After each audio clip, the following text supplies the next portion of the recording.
Nice. Welcome to Action Packed, where we look at action movies and find out just how packed they are. Today we'll be looking at drno, which is the first James Bond movie released in 1962. Casino Royale was actually the first James Bond story in Ian Fleming's novels, but drno was settled on as the first movie because its relatively simple idea allowed for a smaller budget on production. It follows James Bond as he's sent to Jamaica to investigate the death of a fellow agent and to get to the bottom of some funny business with radio waves messing with the Americans. Clashing with Spectre agent Dr. No, James tries to stop his plan of starting a war between America and Russia. Did the small budget mean they couldn't deliver on action? Let's start the movie and find out. The movie starts with a shot in Kingston, Jamaica, where three blind guys wander around until they get to this private club. Inside we find John Strangways, head of the MI6 station in Kingston, and his best bud, Professor R.J. Dent. Strangways gets up from his card game saying he has to step away for an appointment, and while passing our three blind friends on his way to his car, he plops a doubloon down in their cup. Taking care of the homeless. What a good guy. Oh, and he's dead. The three blind guys were assassins the whole time, shooting him with their extremely silent pistols, making John Strangways the first to get killed on our show. A hearse pulls up for some easy business and the killers toss Strangways in the back. One of the blind guys jumps in and tells his buddy exactly what to do, just in case he forgot. Get away quick.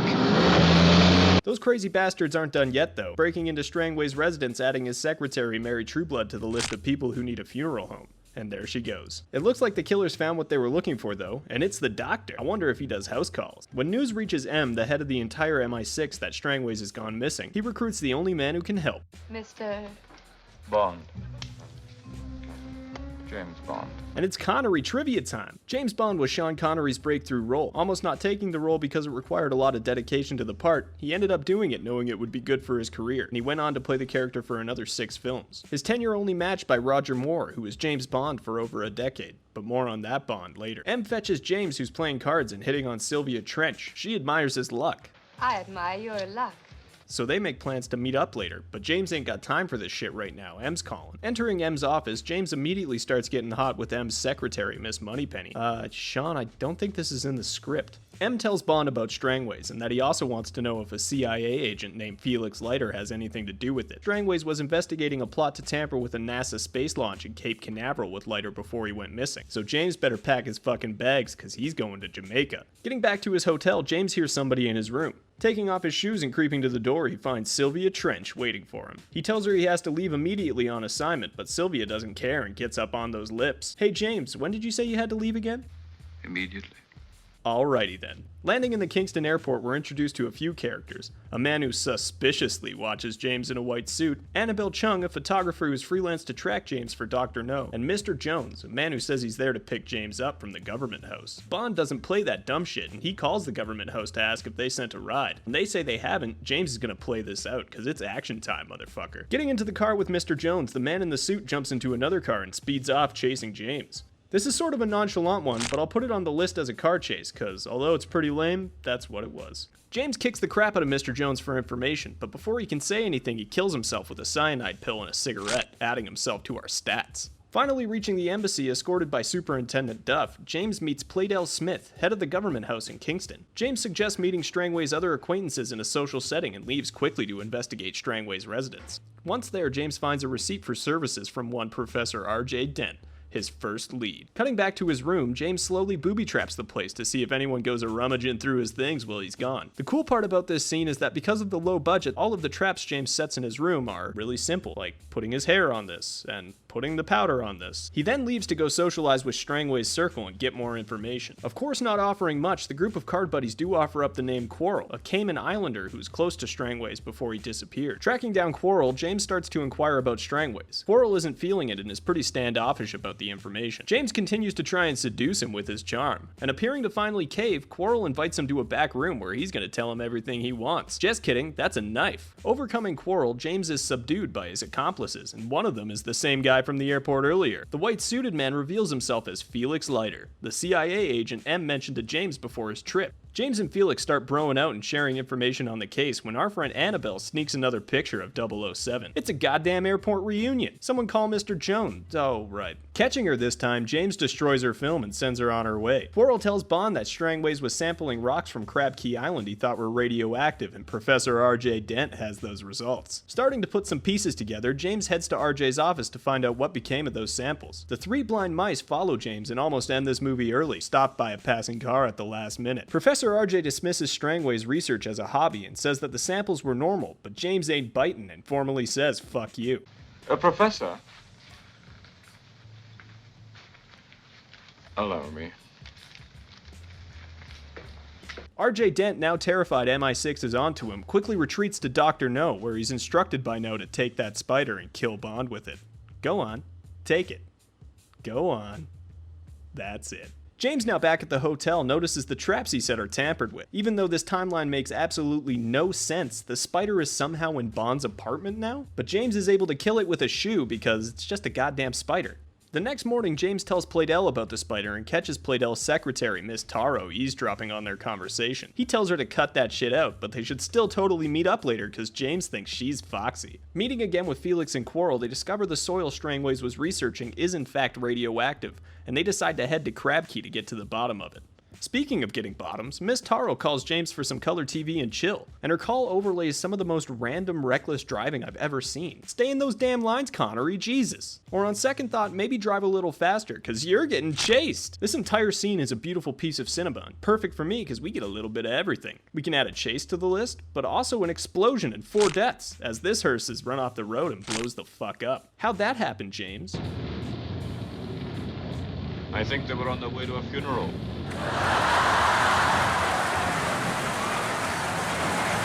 Arriving at Miss Taro's, she's obviously not expecting guests. James, needing to get some stress off after killing those guys, sexes her up and then after convinces her they should go out for something to eat. When their ride arrives, it's actually Superintendent Duff, and James throws her in the car and it drives away. So he basically banged her and then turned her in. Nice, James. Real nice. Hanging around in Miss Taro's room, James goes to bed, but an intruder sneaks in and shoots the bed numerous times. About 6 to be exact. But that's not James at all. It's a distraction he set up so he could take the intruder by surprise. And the intruder is none other than R.J. Dent, motherfucker. Bond holds him at gunpoint for information. Dent tells Bond he doesn't know what he's up against before grabbing his gun, which has run out of ammo. James actually has bullets in his gun and puts the professor down, adding him to the list.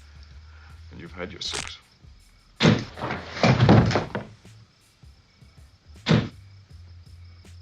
And you know where we're heading next? We're going to check out mysterious Crab Key Island. Accompanied by Quarrel, James hits land and meets Honey Ryder, collecting shells on the coast of the island. At first, she's cautious of this complete stranger on this dangerous, mysterious island, but James befriends her somehow, and they're almost immediately spotted and shot at, destroying Honey's boat and her escape in the process. They're tracked through the forest and hide in a body of water for some time. Finally, thinking they're in the clear, they start to come out of hiding when James spots a straggler hoping to spot them, but James Bond is just too good right now, and he hugs him to death. Honey doesn't like that very much. Oh no, not at all. Their trip continues into nighttime, and they finally run into the legend of the island that the locals called a dragon, which is actually just a tank custom fitted with a flamethrower. That's pretty badass. You guys better run though, or somebody's gonna get her. Oh yeah, and Quarrel's dead. I liked Quarrel, man. That sucks. I'm learning that this can be a real sad job. Traumatized by Quarrel's death, James and Honey are taken captive. When they get to Dr. No's lair, they're cleaned and searched, but you guys are gonna have to get naked if they want to be real sure. Do the girl first. Nice, James.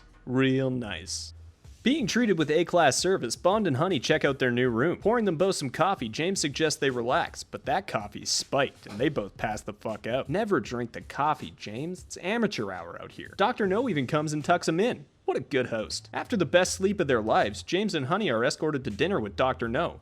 What are these timelines? We are all over the place. Honey's taken away so the two can talk, and Bond learns that Dr. No used to be a part of a Chinese criminal organization, but stole $10 million in gold from them and ran away. He now works for Spectre, or Special Executive for Counterintelligence, Terrorism, Revenge, and Extortion. Spectre and Dr. No plan to disrupt a US space launch in Cape Canaveral to start a war with America and Russia, losing his hands to the radiation setting it all up. Strangways and Leiter must have gotten too close, and so Dr. No had to stop Strangways from getting to the truth. James, however, was already on to Dr. No and sent a report to MI6 before even coming to the island, putting some heat on the good doctor. Now aggravated, the doctor insists the radio interference is only step 1 in their plan and decides to leave dinner early. Damn. But what do we do with Bond, sir? Soften him up. I haven't finished with him yet. So they kick Bond's ass and throw him in a cell. But it's James fucking Bond, so he escapes his cell through... Holy shit, what the fuck was that? Okay, well anyway, he escapes through the grate in his cell and gets into some air conditioning pipes. Kicking out another grate and looking like John McClane, he struggles with Chen, one of Dr. No's lab technicians, and steals his biosuit to go undercover. Yippee-ki-yay, motherfucker. I'll assume Chen died because it's a henchman and death is written all over this scene. Discovering the base's control room, Bond puts together that the radio beam Dr. No plans to launch is powered by a nuclear pool reactor. Almost getting to the launch, Bond comes in clutch just in time and punches this idiot over a balcony. Looks fatal to me. Dr. No swings into action and tussles with 007, knocking each other close enough to the radiation pool that there's bound to be lasting effects on both of them. Like death, which Dr. No, unable to climb back on account of not having real hands, learns the hard way, sinking in the pool to his demise. With the base now on the brink of nuclear meltdown, James runs for escape, frantically searching for Honey, punching out this guy and this guy, both of whom I'll add to the list because they're knocked the fuck out now, they're not escaping. Finding and helping Honey out of her cell, which she would have drowned in, on a concrete slab on the ground, Jesus Christ. They run outside where they find a boat, and off our two characters go to safety. But before the end, we have one more big budget explosion to put on the list. I'm pretty sure everybody who worked in or around that facility is dead now, but I'm just gonna stick with the numbers I got because that sounds messy. Now that they're free, I wonder what James and Honey are gonna do. Well, we can swim or what? come here. Nice, James. Real nice. Leiter comes to give them a tow to land with some good old American boys, and that concludes the first James Bond movie. So how action-packed was Dr. No? We got 15 kills, 2 chase scenes, and 2 explosions in the first James Bond movie, giving us a total of 19 action events over a 109-minute runtime. I haven't covered anything else, so Dr. No stands as number 1 in all these categories. How long will Dr. No's reign on the charts last? Next week I'll be doing From Russia with Love and we'll find out. Thanks for watching Action Packed. I hope you like this series and I'm excited to see where it'll go. If you have suggestions for the show or suggestions for movies I should watch, anything really, just comment anything. Just anything.